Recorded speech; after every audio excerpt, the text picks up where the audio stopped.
From the Straw That Broke, Chapter 2, Onward to Colchis.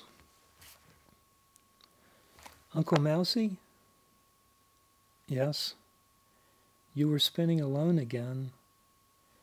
Was I? Forgive me, little ones. I was dreaming. What you dreamed, Uncle? I dreamed a writer in his dream writing. I am a sailor who are a writer. I am going to the other, and they laugh. What's that mean? Well, perhaps there is no meaning here, only matter that I must respin until the pulse that radiates out to all our consciousnesses reverses the vortex, and you will live forever, far beyond even your uncle. That would be great, Uncle, but can't you, come with us? I know where I've been, I know where I am, but it's been many a millennia since I knew where I was going. You've heard the tales, but what I'm about to relate to you is more troubling, more fraught, fertile, beladen, with ontological catastrophes and rips in the fabric of space-time, more severe by far than those in a conifold transition, more filled with devastating singularities and, let me add, more convoluted, more maddening, more debilitating than any I've yet told. Within the binding nexus drive, the mouse raises his snout and sniffs the rippling subatomic air.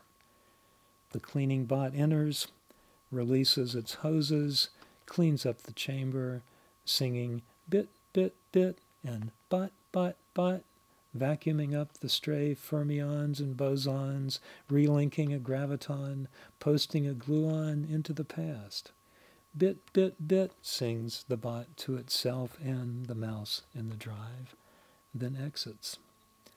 The little mice above and under and atop the rafters squirm in fear, in glee.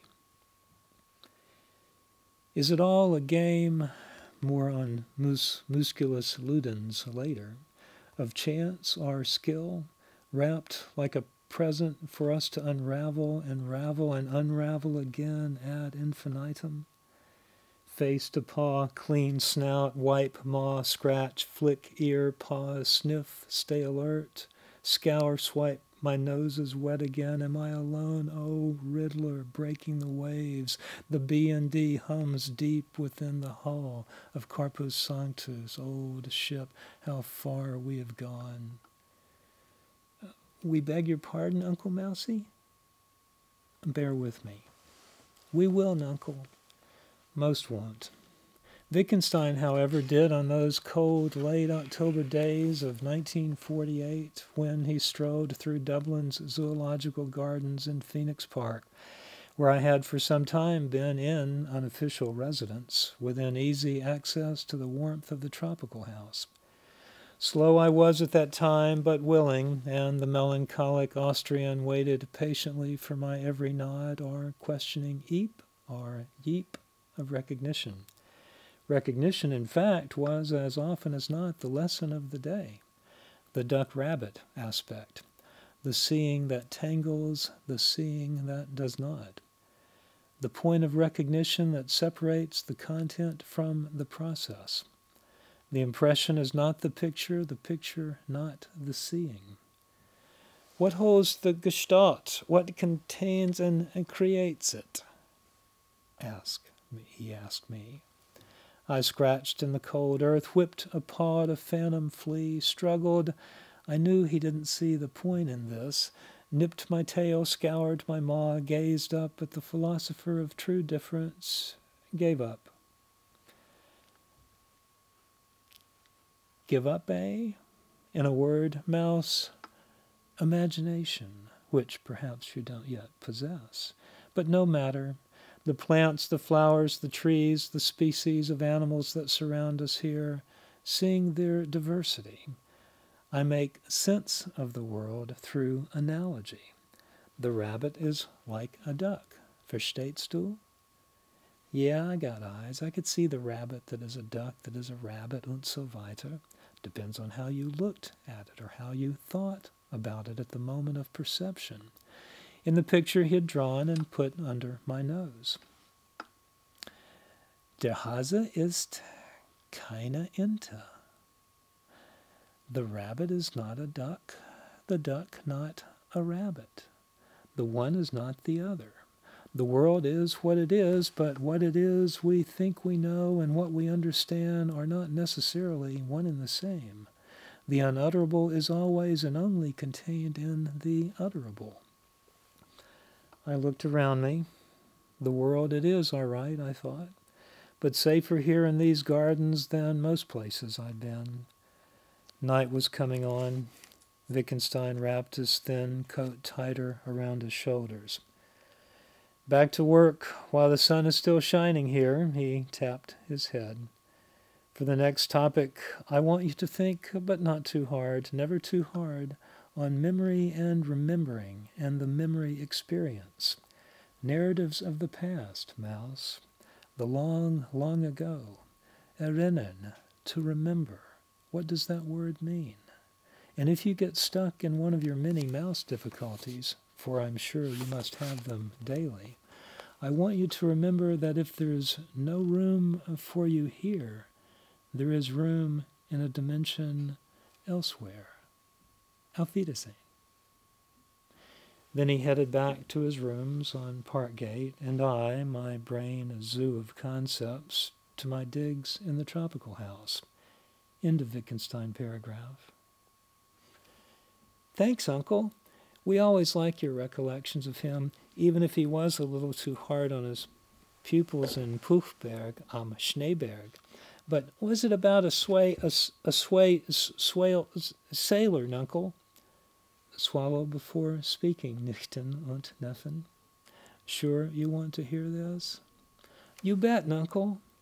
Then listen up, little ones, and I will relate a tale that will make your tails twirl into figure eights, your eyes bulge, your hearts ache with fate's opaqueness. The mouse pauses, hesitates, his left eye flutters, his right ear stings, again his forepaws flatten onto the rippling floor of the binding nexus drive.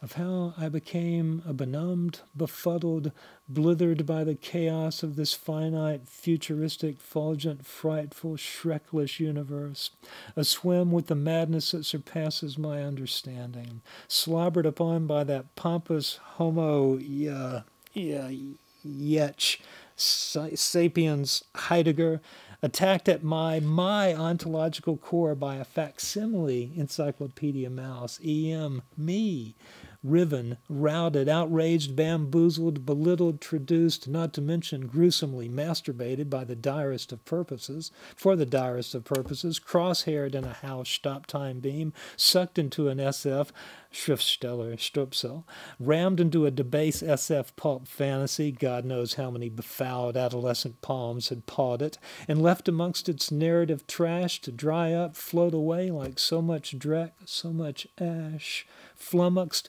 farmed out, fought over, flattered, asked to name names, and did so in a mouse flash, and let this be a warning to all who ever thought of taunting those seen as less worthy than them. But I anticipate. With a shudder and a shiver, the mouse readjusts the pitch within the B&D, blinks its bleared eyes, burrows on. Once upon a time, the mice huddle before the B&D, their noses twitching toward its bosonic light. There lived a mouse who was abducted to the moon and who escaped to radiated Earth and who then saw the vial of water tin charmed when Mary, hi Mary, in whatever universe you now belong, still editing in Little Rock, I greet you from the bottom of my little mouse heart. Spilled the vial onto the lab floor. Bereft, Mary dropped to her knees and wept into the pool. For a fragment of the backstory, see Chapter 13. Uh-huh, Uncle. Then what did the mouse do, little ones? He hightailed it out of this lab place and went back to his feeding grounds. No. He took a note of his surroundings and decided here would be a good hideout from his many enemies. A wise choice, but alas, no. He looked at this water tin stuff and the young woman crying into it and leapt out of his makeshift boat hole and dipped his eager, excitable, elusive snout into the magic pool. Right, a walnut for each of you. The little mice yeep, leap up, whirl about, settle down again. Nuncle, what's water tin? A fluidic designed to feed computers, especially suited to water-based planets such as Relix, but when charmed, fed instead me.